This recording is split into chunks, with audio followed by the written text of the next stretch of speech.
การรับประกันความมั่นคงต้องทำงานเหมือนกับมาตรา 5 ของนาโต You're next to me. Thank you so much. Voilà.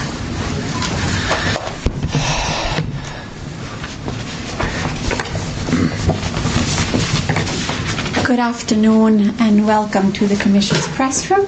We are here with the President of the European Commission, Ursula von der Leyen, and the President of Ukraine, Volodymyr Zelensky, for a press point following their bilateral meeting. Yes. President. Thank you very much, Mr. President. Dear Volodymyr, what a pleasure to welcome you back to Brussels. I'm very pleased to be here with you today for our bilateral meeting that we just had, but also then the VTC that we will have in the Coalition of the Willing. And of course, I'm very glad that I'm able to accompany you and other European leaders for the meeting tomorrow that we do have with the US President in the White House. Since the beginning of Russia's brutal invasion, Europe has been at Ukraine's side, united, and we will support you for as long as it takes, for just and lasting peace. And this peace must be achieved through strength. Let me touch upon the main points. First, we must have strong security guarantees to protect both Ukraine and Europe's vital security interests. Ukraine must be able to uphold its sovereignty and its territorial integrity. There can be no limitations on Ukrainian armed forces, be it cooperation with or other third countries or assistance from other third countries. No limitations for the Ukrainian armed forces. As I've often said, Ukraine must become a steel porcupine, undigestible for potential invaders. We welcome President Trump's willingness to contribute to Article 5-like security guarantees for Ukraine. And the coalition of the willing, including the European Union, is ready to do its share. We know that the work of defending Europe is first and foremost our responsibility. And we've been working hard to speed up and scale up as we increase Europe's defense capability. Through the SAFE instrument, we are ensuring that the defense needs of member states and Ukraine can be matched and that Ukraine's industrial defense base is strengthened. I am thinking in particular of drones here. This is in our mutual interest, and I intend to travel to the frontline member states in the coming weeks. At the same time, we continue to support Ukraine's path to its membership in the European Union. This in itself is also a security guarantee. My second point, with regards to any territorial questions in Ukraine, our position is clear. International borders cannot be changed by force. These are decisions to be made by Ukraine and Ukraine alone. And these decisions cannot be taken without Ukraine at the table. My third and final point, as long as the bloodshed in Ukraine continues, Europe will maintain diplomatic and in particular economic pressure on Russia. We will continue to strengthen sanctions.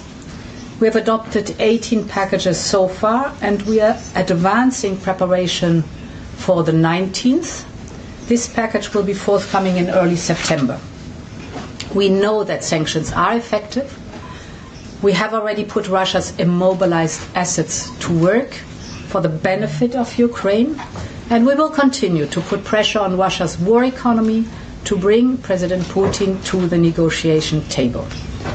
We're working with you, Volodymyr, and President Trump in this sense, and we will discuss all these topics and others in our joint meeting at the White House tomorrow. These are challenging times. Only Ukraine can choose its own destiny, but Ukraine can always count on Europe. Thank you so much. Thank you so much. Thank you so much. Dear Ursula, thank you for your support. Thank you for this day. It's very important for all your support from the very beginning of this war. And it's very important that you are with us and that we speak to America and we speak together. And it's important that Washington is with us. And today, in several formats, we are deciding what we are going to discuss in Washington. Dear journalists, it's crucial that Europe is as united now as it was at the very beginning, as it was in 2022 when the full-scale war began. This unity really helps to reach real peace, and it must stay strong. First, we have to stop the killings. Putin has many demands, but we do not know all of them. And if there are really as many as we heard, then it will take time to go through them all. It's impossible to do this under the pressure of weapons. So it's necessary to cease fire and work quickly on a final deal. We'll talk about it in Washington. Putin does not want to stop the killing, but he must do it.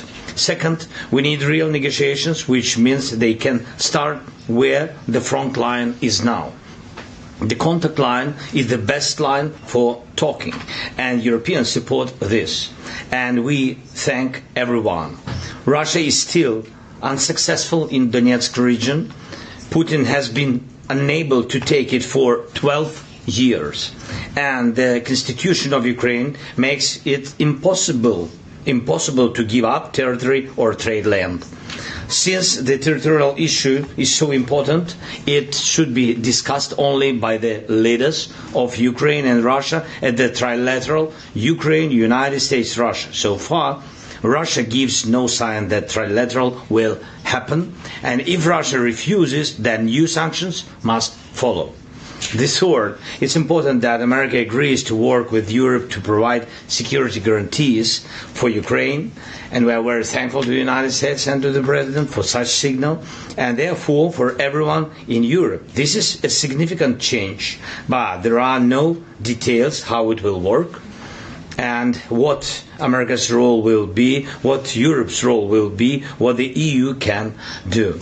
And this is our main task. We need security to work in practice, like Article 5 of NATO, and we consider EU accession to be part of security guarantees.